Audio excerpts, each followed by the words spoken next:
Ako po si Marinel Saliba, ang primary DTF operator ng 30cm dito sa Ilocos. Ito po ang DTF machine namin na nagamit ng 6 na araw na may total meters of 37. Ito naman po ang printer head. Huling palit po nito is noong April. Ito naman po ang capping na may 90% good condition. Head clean.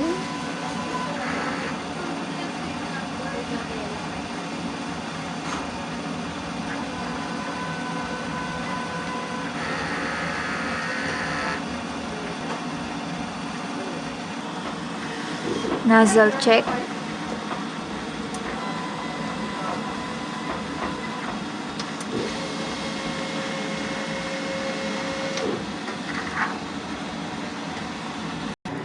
Ito naman po ang ink tank area. Ang ink system po nito ay tama lang.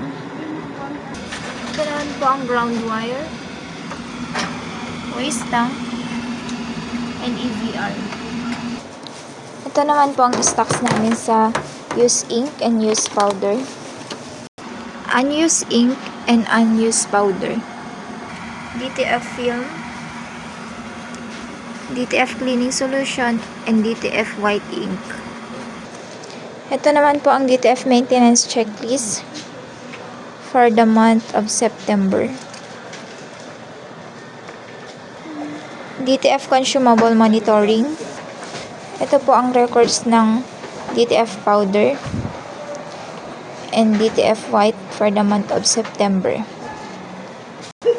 Ito naman po ang DTF daily output record for the month of September.